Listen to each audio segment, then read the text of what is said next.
And I'm Hallie, and we are both account managers at Smile Shop Dental Marketing.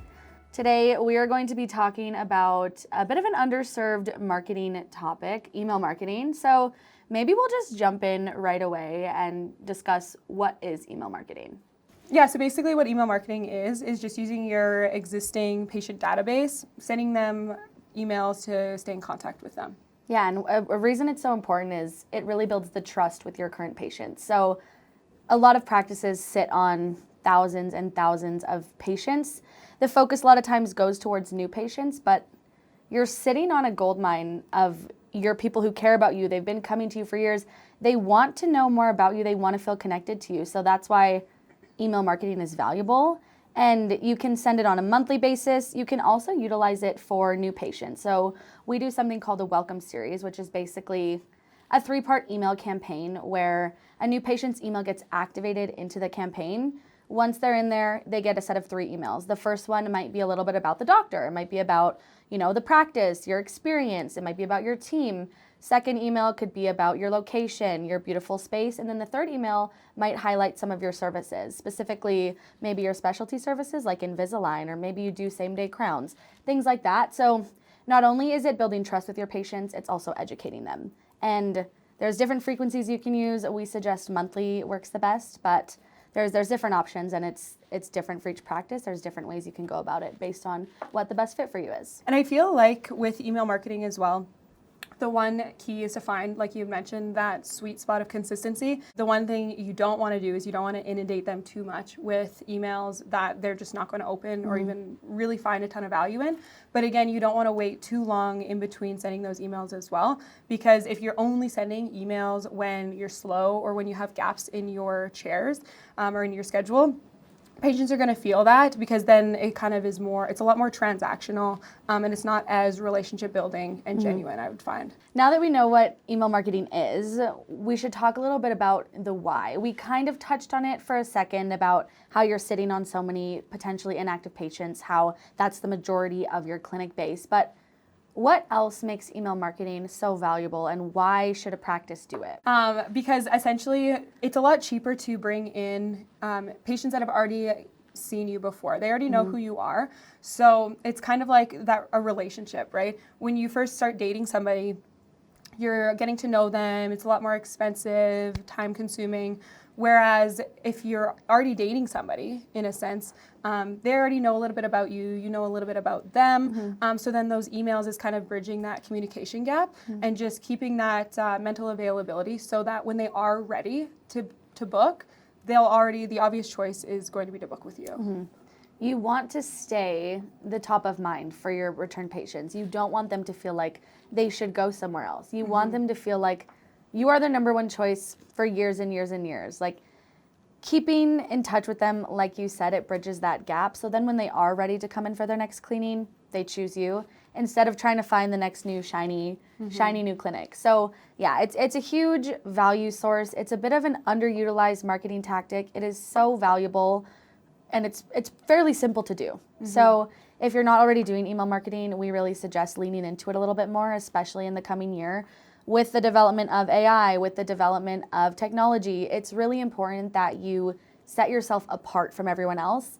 And the way to do that is through being personalized. It is through connecting with those patients, which is exactly what email marketing does for you. So that is a huge why as well. So that's a great segue actually into, I think, talking a little bit more about the execution of email marketing as well. So why don't we touch a little bit on what we find works really well in email marketing, and then what we find doesn't work, or common mistakes that we find often. Absolutely. There's definitely tactics that work great, and there's definitely tactics that don't work so great. So I think one of the main ones that works really well is that personalization. It's not salesy, it's educational, and it showcases you and your staff and builds that connection. Like, people in your practice, they want to see photos of you, what you've been up to. They want to see fun things you're doing in the community. They want to see that stuff instead of just spamming them with promotions like a free toothbrush or a $99 whitening. Things like that don't necessarily resonate. So I would say what works really well, personalization, and that really relationship-based touch point. Yeah, it's almost like, if you've got a group of your patients that you haven't seen in maybe 6 to 12 months or even longer, you can actually segment them and send them emails. And rather than saying, something about, we haven't seen you in a while, come back, maybe start with a story too of, we saw somebody the other day and she didn't realize that it had been a year since she'd been to the dentist, sort of thing. And then go on in that storytelling in a sense, because then chances are the person that's reading that, they're going to think, oh my gosh, that's literally me. And they're going to resonate a little bit more with that message too. So kind of back to what you said, like it's more personalized, because if they see an email from you all the time with whitening promotions or Invisalign promotions, you're essentially just becoming more noise in their inbox, and they're more likely to tune you out. So rather than just competing with all the rest of the dental noise out in the world, or in their email inboxes rather, you're actually competing with all of the other promotional emails that they get to, because somebody only has so much mental availability. Yeah.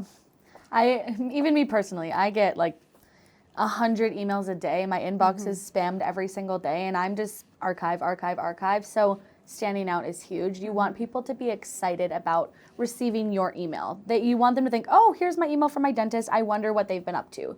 That type of stuff. So things that work: personalization, storytelling, and just that really relationship-based content. What about some things that you don't find work? I know we talked about promotions a little bit, but what else do you think doesn't work? Like frequency, things like that. I think frequency is huge. And I think that lack of consistency is huge. So as I mentioned earlier, when you're just sending emails when your hygiene chairs have a gap, people are going to feel that, right? Because then it's going to be a lot more transactional, promotional.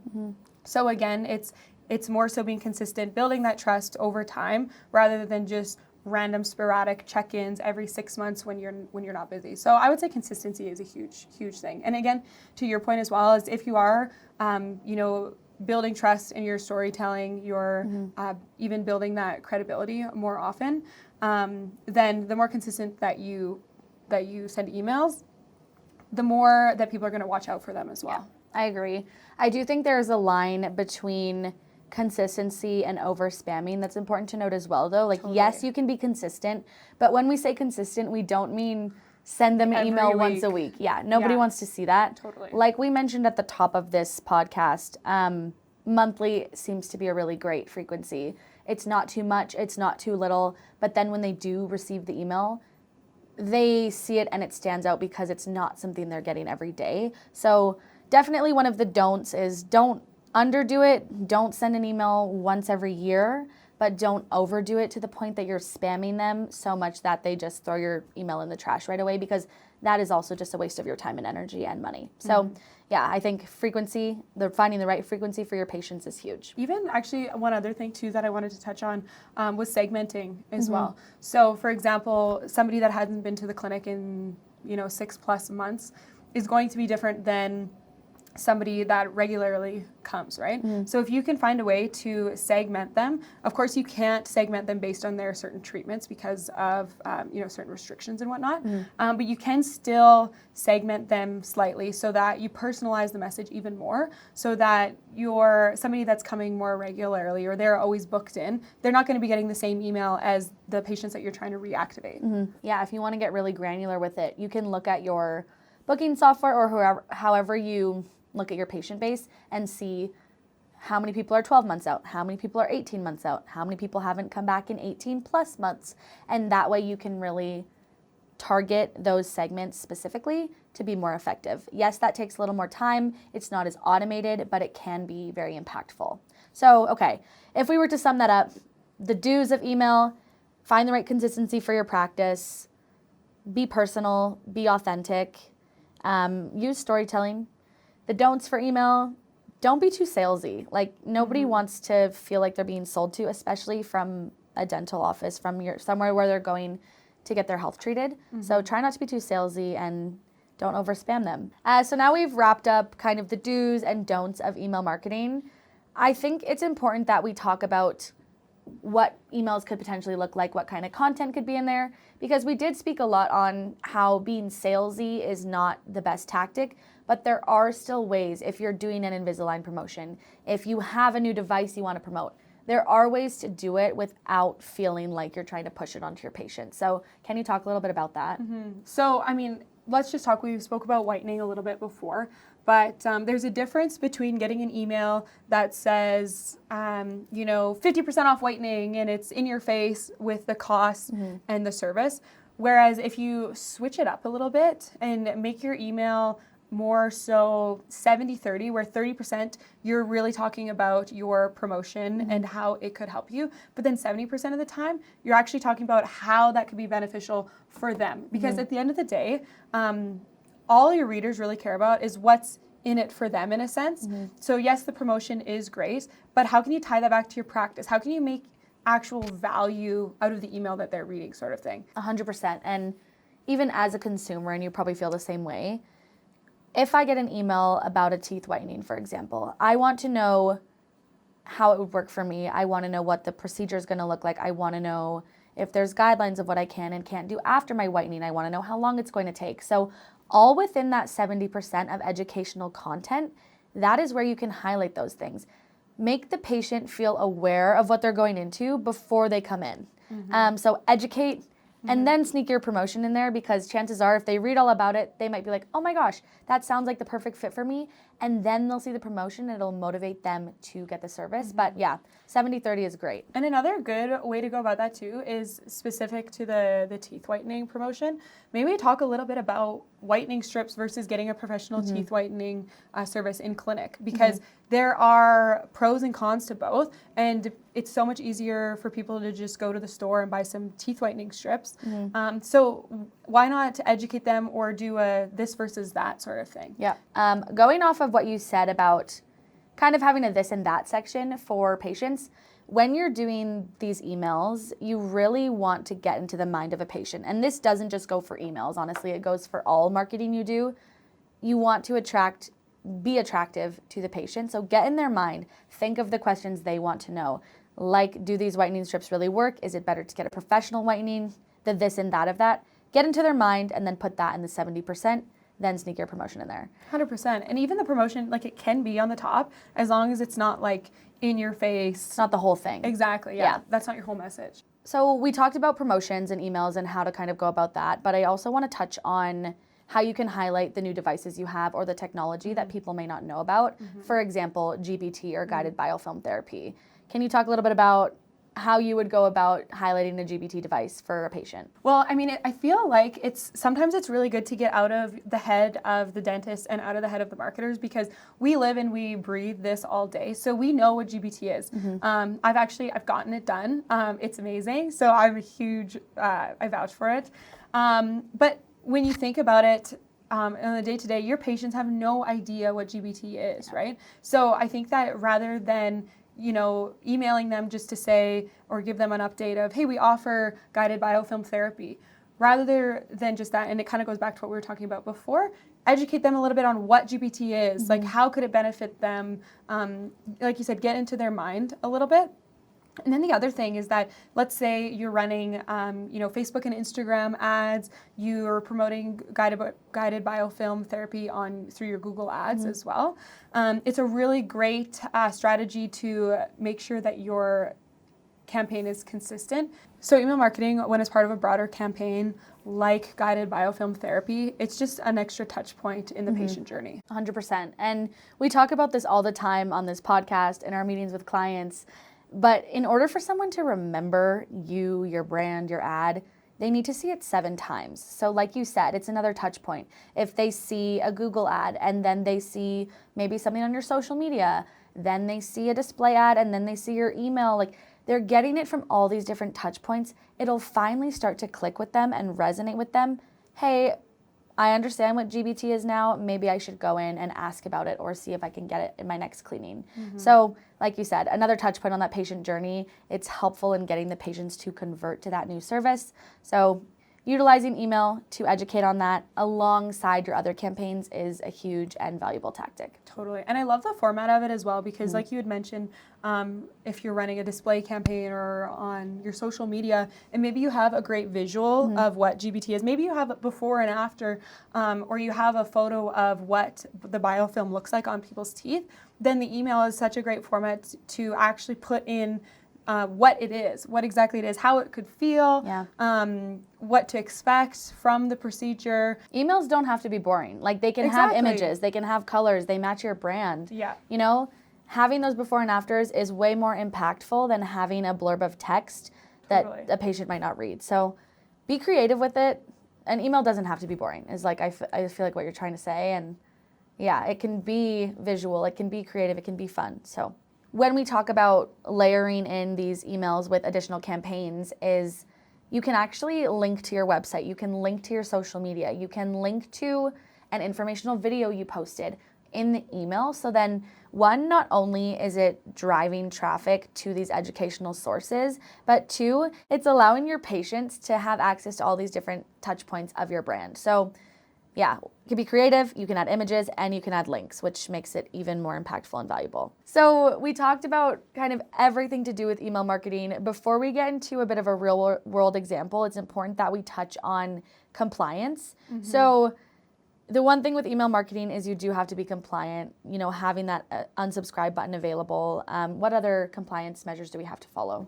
Yeah, we have to also make sure that we're not segmenting too specifically. So for example, if you have a client that's coming in and they had maybe a couple of fillings, you cannot follow up on an email with them specifically talking about their treatment and then cross-promoting another treatment sort of thing. Yeah, so those are just some things to keep in mind when you do email marketing is those compliance pieces. Make sure you have all the information on that before sending. But now that we know what it is, we know why it's important, let's get into some real world talk here. So I know you had an example in mind from one of your clients, so let's hear it. Yeah, for sure. So I actually have this client, they're a general dentist. They've got a really solid patient base, but what they were seeing was that their hygiene was inconsistent. So basically what we did, instead of increasing their ad spend for their Google ads to try and attract more brand new patients at a much higher cost, what we actually did was we pulled about 800 of their patients that hadn't been in for 6 to 12-ish plus months. And basically we just personalized the emails, kind of said, you know, hey, it's been a while, but added in some more creative pieces on there, you know, things that are happening in the world, things that those patients maybe would find valuable in their day-to-day life. And so in the content of the email, we just included a friendly reminder that they hadn't been in a while. Included some fun facts about the dental practice, just overall about your oral health.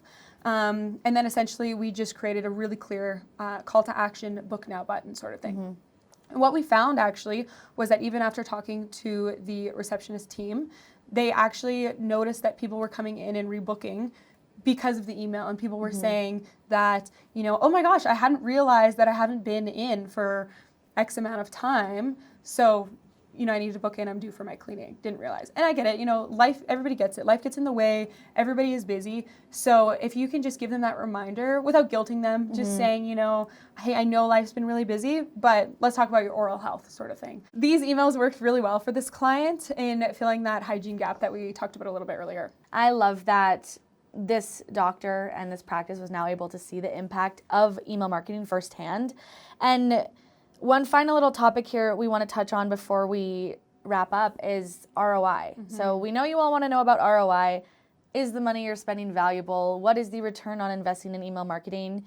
One thing we will say is practices focus a lot on attracting new patients, spending money to get new patients in the door, advertising to new patients through Google ads, through display, through all of these things. Whereas you also, on top of that, can hit so many of your return patients through email marketing in one swoop. Moral of the story here with email marketing is work smarter, not harder.